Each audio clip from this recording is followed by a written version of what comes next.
ফেসবুকের বিভিন্ন স্ট্যাটাসে আমি আমার সহযোদ্ধাদের দেখেছি, অনেকের স্ট্যাটাসে জঙ্গিরা নানান রকমের কুরুচিপূর্ণ অশালীন নেতিবাচক মন্তব্য করেন।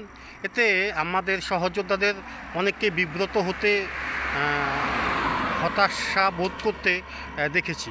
আমি আমার সেই সহযোদ্ধাদের এবং যারা দেশ বিদেশে অবস্থান করে এই দখলদার চক্রের বিরুদ্ধে আধুনিক সুদ ব্যবস্থার প্রবর্তক বা ক্ষুদ্র ঋণ নামে সুদকে সার্বজনীনকরণের উদ্যোক্তা দখলদার ইউনূসের বিরুদ্ধে কথা বলে দেশপ্রেমের পরিচয় দিচ্ছেন এবং এই দেশের এই ক্রান্তিকালে সাহসিকতার পরিচয় দিয়ে কথা বলছেন, আমি তাদের প্রতি অনুরোধ করব, এই জঙ্গিরা অশিক্ষিত, অর্ধশিক্ষিত অথবা কিছু একাডেমিক স্বীকৃত তথাকথিত শিক্ষিত থাকতে পারে।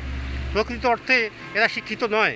এরা যদি শিক্ষিত হয়ে থাকতো, এদের বিবেক যদি জাগ্রত বোধ হয়ে থাকতো, এরা জঙ্গিবাদের চর্চা করতো না। এরা জঙ্গিবাদ করে দেশে 5ই আগস্টের মতো কালো দিনের সৃষ্টি করে পলাশির প্রান্তরের মতো মানে লর্ড ক্লাইভকে সুযোগ করে দিয়ে এই দেশটাকে, লর্ড ক্লাইভের অনুসারীদেরকে বা মির্জাফরের অনুসারীদেরকে সুযোগ করে দিয়ে এই দেশকে আজকে বিদেশিদের নীল নকশা বাস্তবায়নের সুযোগ করে দিত না।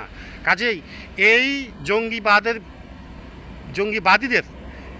জঙ্গিদের নেতিবাচক মন্তব্যে হতাশ না হয়ে, বিব্রত না হয়ে, দেশপ্রেমের পরিচয় দিয়ে সর্বদা এই দখলদার ইউনূস গঙ্গের বিরুদ্ধে কথা বলবেন, আমি এই আশাবাদ ব্যক্ত করি। এবং আপনারা দেখবেন খুব শীঘ্রই শুধু বিভিন্ন অনলাইন প্ল্যাটফর্মে নয়, রাজপথের আন্দোলনও খুব চাঙ্গা হয়ে উঠবে খুব শীঘ্রই।